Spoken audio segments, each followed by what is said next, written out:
Jalan tengah bisa dimengerti dalam dua aspek. Yang pertama, jalan tengah sebagai pandangan. Dan yang kedua, jalan tengah sebagai patipada. Praktek yang perlu dikembangkan untuk menyelesaikan penderitaan.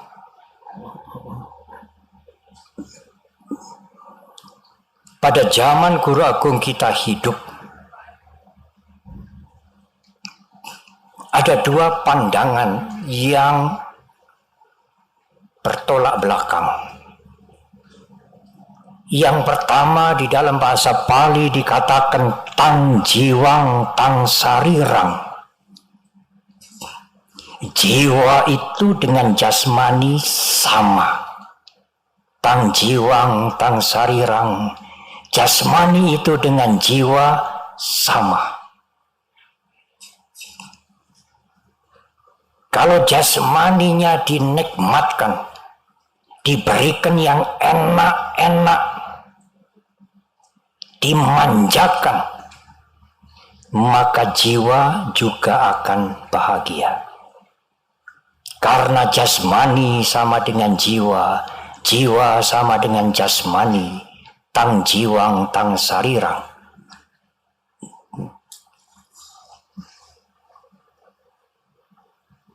Pandangan ini memunculkan kamesu kamasuka likanu yogu, memuaskan hawa nafsu. Karena mereka berpandangan kalau hawa nafsu indrawi ini dipuaskan, jiwa itu akan bahagia. Tetapi pandangan yang lain, anyang jiwang, anyang sarirang. Jiwa itu berbeda dengan jasmani. Jasmani itu sangat berbeda dengan jiwa.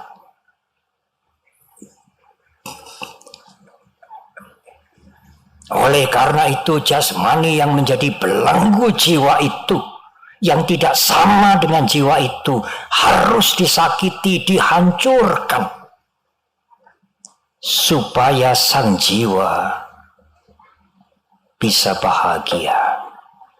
Tidak lahir kembali, tetapi menuju kepada kekekalan abadi. Itulah pandangan anyang jiwang, anyang sarirang.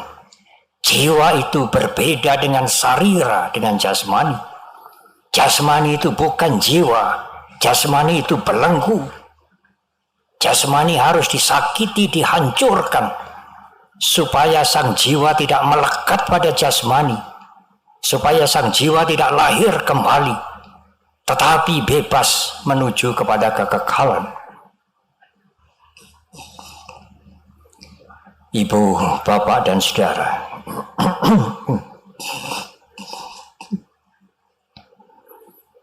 pada saat mencapai pencerahan sempurna, Guru Agung kita Buddha Gautama melihat dua pandangan ini ekstrim, ubo ante, ujung kedua ujung ini bertolak belakang.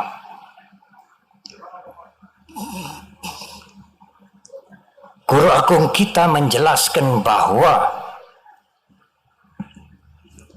memang mental itu tidak sama dengan jasmani. Memang mental itu tidak sama dengan fisik. Jasmani atau fisik itu bukan mental, tetapi mental dengan jasmani itu sangat berhubungan. Tidak bisa dipisahkan. Salah satu contoh, kalau kita bisa melihat, karena kita mempunyai caku winyana, kesadaran mata. Tetapi tidak hanya kesadaran, kita bisa melihat karena ada caku caku ayatana mata daging ini terjadilah penglihatan. Seandainya hanya ada mata daging ini, tidak ada kesadaran, mata daging ini tidak bisa melihat. Seandainya hanya ada kesadaran tetapi mata daging ini rusak, juga tidak bisa melihat. Penglihatan terjadi karena ada winyana, karena ada caku ayatana, mata daging, dan juga ada rupa aramana atau rupa ayatana, rupa yang dilihat. Karena penglihatan ini, mata daging ini, kesadaran mata ini tidak bisa melihat suara, tidak bisa melihat bau. Harus ada rupa ayatana, landasan di luar yang dilihat. Dan mata daging ini adalah landasan di dalam, caku ayatana, dan ada kesadaran.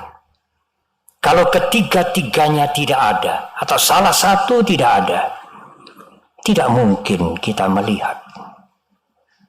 Memang mental, kesadaran, winyana, consciousness, tidak sama dengan fisik. Memang fisik tidak sama dengan mental. Tetapi mental dan fisik itu saling berkaitan, interconnected, interdependency. Anda tidak bisa melihat hanya dengan mental. Andai kata benar jiwa atau roh itu sangat berkuasa, yang utama jasmani ini tidak berguna. Kalau seseorang buta, rohnya tidak bisa melihat sendiri. Mentalnya tidak bisa melihat sendiri. Tanpa alat, tanpa landasan yang disebut dengan mata. Dan juga sasaran yang dilihat, rupa. Itulah yang dikatakan majjhima dhamma. Pandangan sebagai jalan tengah. Bukan tang jiwang tang sarirang yang akan mendorong seseorang untuk memuaskan hawa nafsu. Bukan anyang jiwang anyang sarirang yang mendorong orang untuk menghancurkan jasmaninya, merusak jasmaninya supaya sang jiwa bisa bebas. Bukan, keduanya adalah ekstrim. Majjhima dhamma menunjukkan kepada kita bahwa kesadaran, bahwa mental itu sangat erat hubungannya dengan jasmani. Jasmani itu landasan yang diperlukan oleh mental kita. Memang tidak sama, tetapi tidak terpisahkan. Itulah jalan tengah sebagai pandangan. Majjhima dhamma. Kemudian ibu bapak dan saudara, jalan tengah sebagai patipada, jalan tengah sebagai praktek untuk menyelesaikan penderitaan ini, yang sesungguhnya penderitaan itu kita sendiri yang membuatnya, bukan hukuman, bukan datang dari luar, tetapi mental kita sendiri yang membuatnya. Guru agung kita pernah mengalami dua cara hidup yang ekstrim. Sebagai pangeran putra mahkota yang selalu bergelimang dengan kenikmatan, kemegahan, kenyamanan. Kemudian beliau meninggalkan itu dan menyiksa diri selama 6 tahun. Sampai beliau hampir meninggal dunia.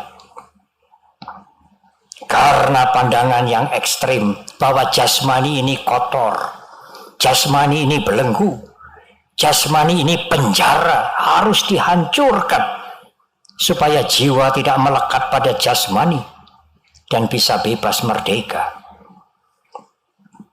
Guru agung kita mengalami kedua macam cara hidup yang ekstrim ini. Oleh karena itu di dalam khotbah yang pertama beliau mengatakan ubo ante anupagama. Kedua ujungan ini anupagama harus dihindari. Majjhima patipada tata gatena abisambuddha. Inilah jalan tengah yang telah disadari dengan terang dan jelas oleh Tathagata. Tathagata demikian beliau menyebut dirinya sendiri. Ibu, bapak, dan saudara, pada perayaan Waisak yang lalu saya menyinggung sedikit. Jalan tengah ini bukan jalan kompromi. Jalan tengah ini bukan jalan hibrid. Perayaan Waisak, perayaan Asada malam hari ini hibrid. Saudara mengerti tentu.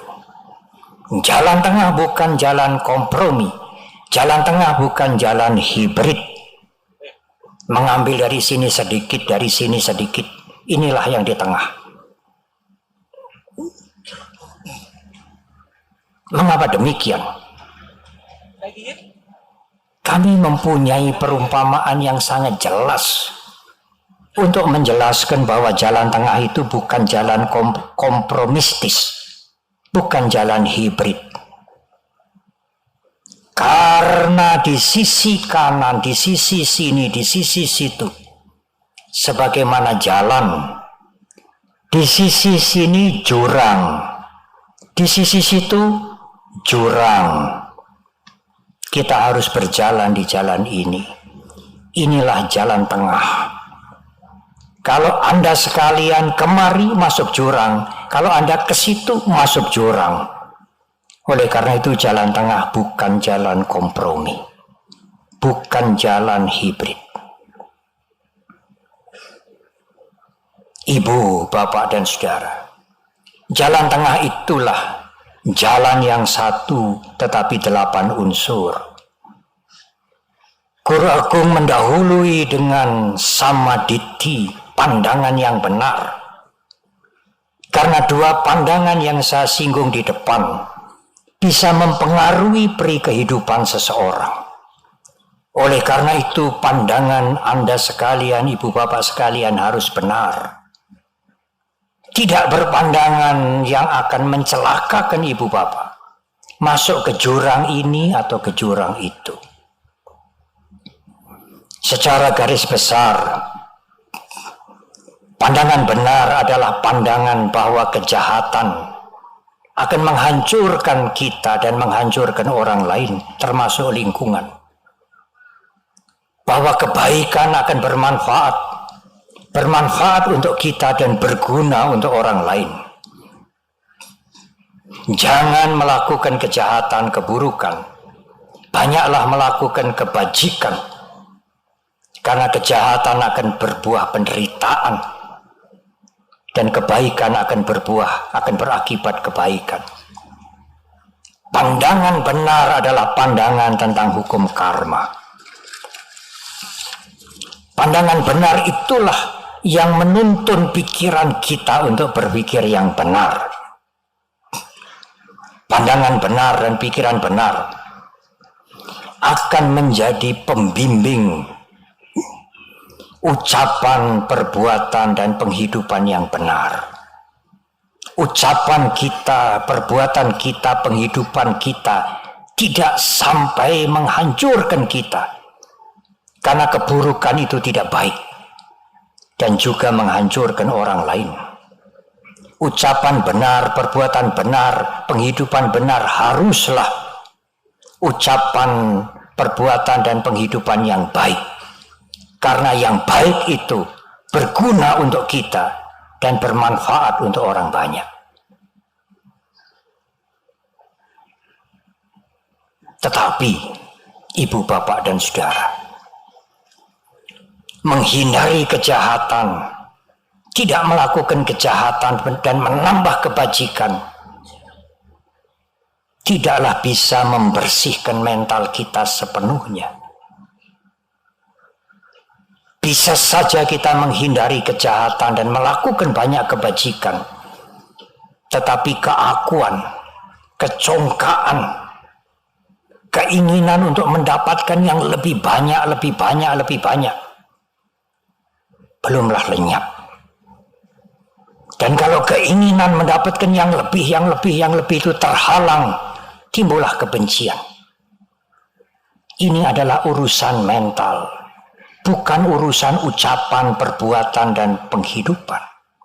Mental ini harus dibersihkan dengan usaha ke dalam yang benar, kesadaran yang benar, awareness, dan meditasi yang baik.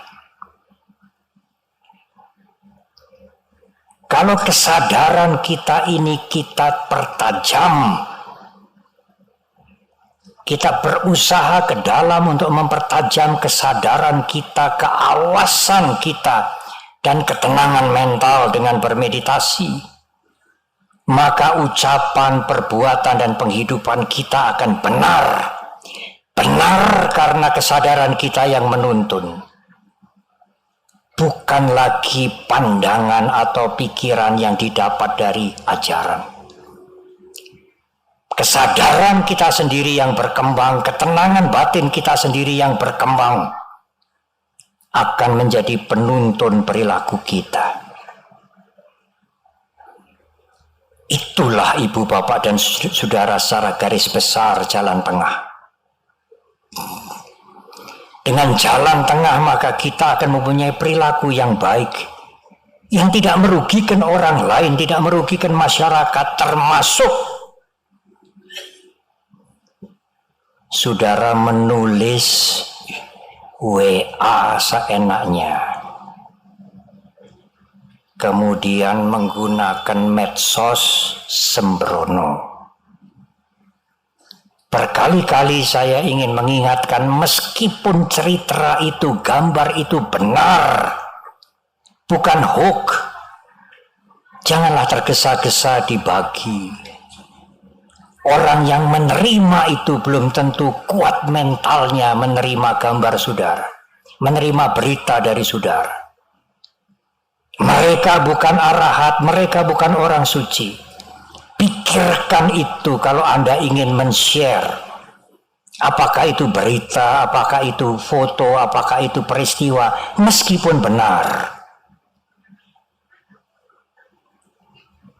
Kalau Anda sekalian, kalau kita menjaga perilaku kita, ucapan kita, perbuatan kita, berpenghidupan yang benar, punya usaha ke dalam meningkatkan kesadaran kita, sati, awareness kita, dan bermeditasi, maka kotoran batin itu mulai bersih.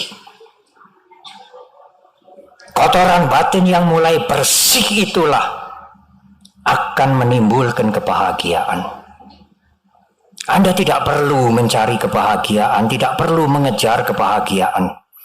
Tetapi pada saat kotoran batin itu berkurang, maka kebahagiaan akan muncul. Ibu, bapak, dan saudara, inilah Majjhima Patipada, praktek jalan tengah, yang bisa dipraktekkan oleh siapa saja. Tidak harus mengikuti upacara, membaca parita yang sulit-sulit, kalau bisa memang baik. Tetapi praktek jalan tengah tidak membutuhkan ritual, tidak membutuhkan upacara, juga tidak membutuhkan wisuda. Jalan tengah ini adalah jalan yang universal. Tidak melakukan kejahatan, banyak melakukan kebaikan, menjaga perilaku kita, tidak merugikan orang lain, yang juga merugikan diri kita sendiri. Apakah itu bukan universal?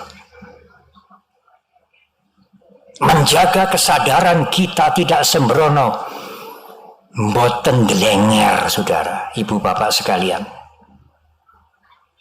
Melatih meditasi supaya pikiran itu tenang, supaya kotoran-kotoran batin, keserakahan, kebencian, keakuan itu berkurang.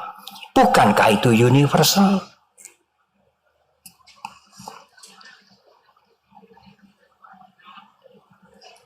Ibu, bapak, dan saudara, bukan pilihan. Saya boleh menyampaikan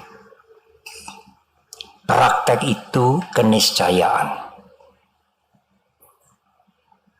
Guru agung kita pernah menyebutkan yang dicatat di dalam Dhammapada. Nak kahapana wasena titik kamesu wijati. Andai kata ada hujan yang turun bukan air, tetapi hujan yang turun itu kepingan emas. Nak kahapana wasena titik kamesu wijati. Orang berebut mengambil kepingan emas, membawa karung sampai berkarung-karung. Tidak ada orang yang merasa puas. Apa sada duka kama itik winyaya pandito. Seorang bijak akan melihat kesenangan hawa nafsu itu hanya sebentar dan menimbulkan penderitaan yang panjang. Oleh karena itu, menjaga diri dari perilaku yang buruk, banyak melakukan kebajikan, berusaha ke dalam, mempertajam kesadaran, bermeditasi supaya batinnya tenang, bukan pilihan, tetapi keniscayaan kalau saudara ingin hidup bahagia. Karena dengan kotoran batin, kilesa yang dikurangi, Anda akan bahagia, semakin bahagia, semakin bahagia.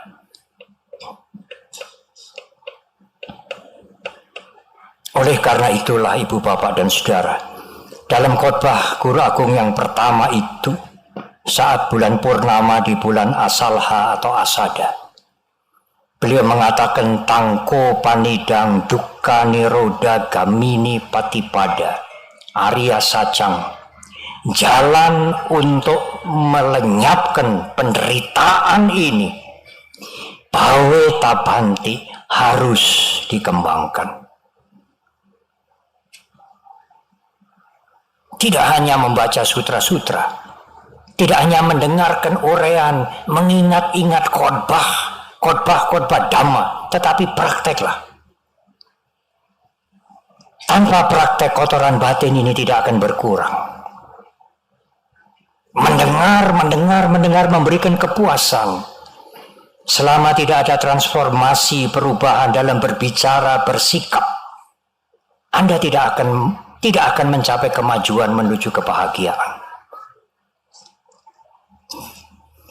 Saya berpikir 2 tahun lebih kita terkena pandemi COVID. Ajaran-ajaran Dhamma, diskusi Dharma itu masif sekali. Lewat live streaming, lewat Zoom, lewat rekaman. Khotbah-khotbah kami yang kuno itu didaur ulang banyak sekali. Umat Buddha bisa mendengarkan uraian Dhamma ini 24 jam kalau mau. Lewat media sosial selama 2 tahun. Sehingga saya berpikir, selama 2 tahun juga tidak ada asada seperti sekarang.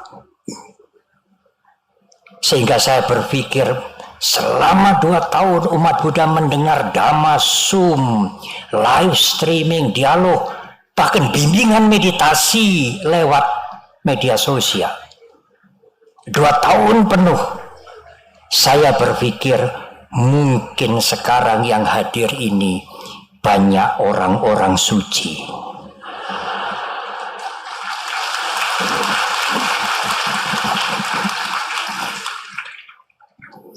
Oleh karena itulah ibu bapak saudara, tangko panidang dukkha nirodha gamini patipada Arya Sacang bawe tabang, Jalan untuk melenyapkan, setidaknya mengurangi penderitaan itu, bawe tapanti, harus dikembangkan.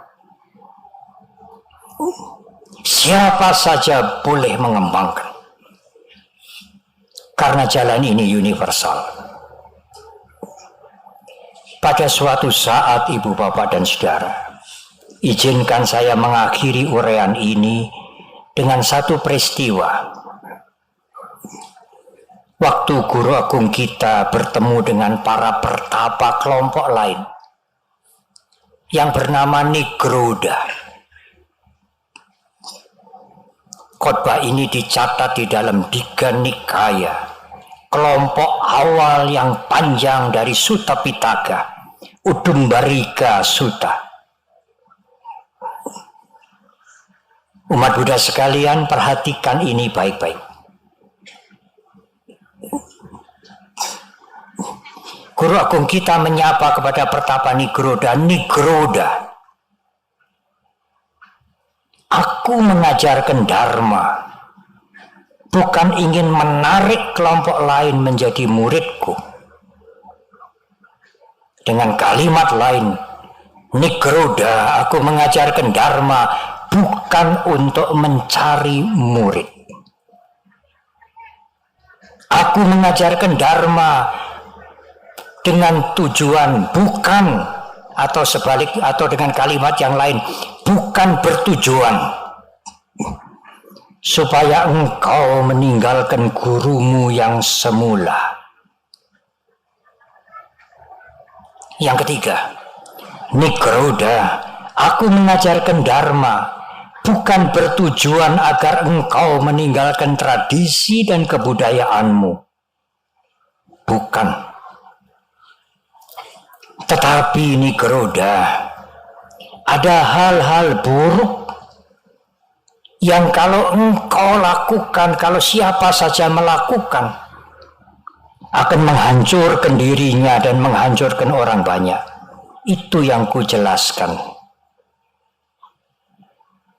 Dan Nigroda, ada hal-hal yang baik, yang sangat baik. Aku jelaskan itu. Karena kebaikan itu akan bermanfaat untuk orang lain dan bermanfaat untuk dirimu.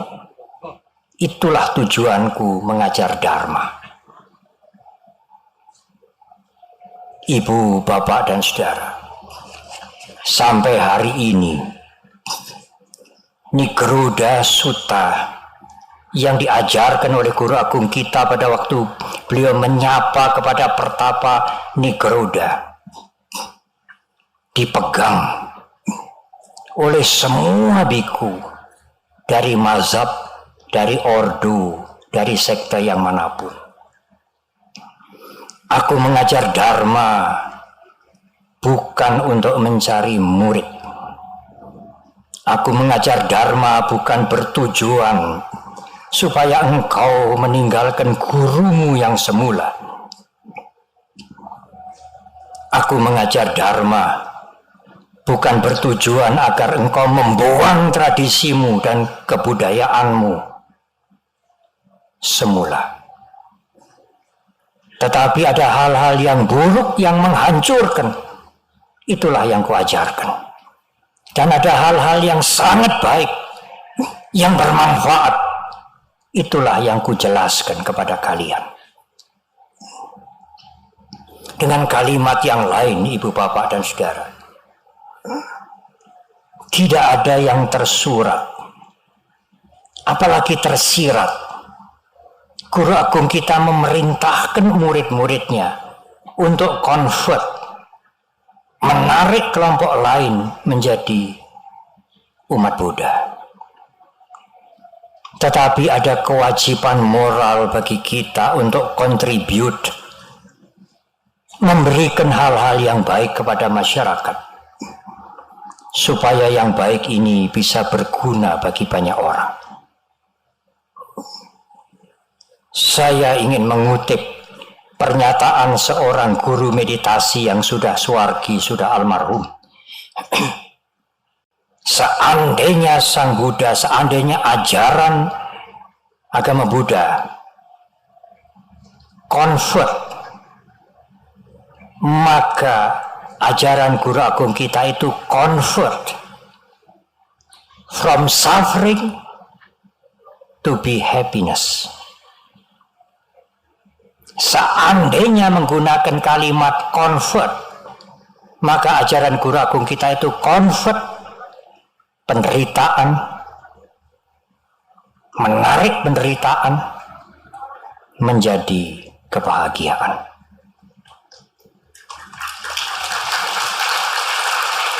Ibu, bapak, dan saudara, marilah kita praktek. Marilah kita berlatih di jalan tengah. Karena jalan tengah itu dukkha nirodha gamini patipada, praktek untuk mengakhiri penderitaan. Akhir dari penderitaan ini bukan hadiah dari siapapun. Pawe tabang kita harus mengembangkan sendiri. Kalau kita maju dan terbebas dari penderitaan, kita juga memberikan kebahagiaan kepada orang banyak, kepada masyarakat, kepada bangsa, kepada negara ini. Kalau mampu, kepada dunia, kepada semua makhluk. Semoga semua makhluk berbahagia. Terima kasih.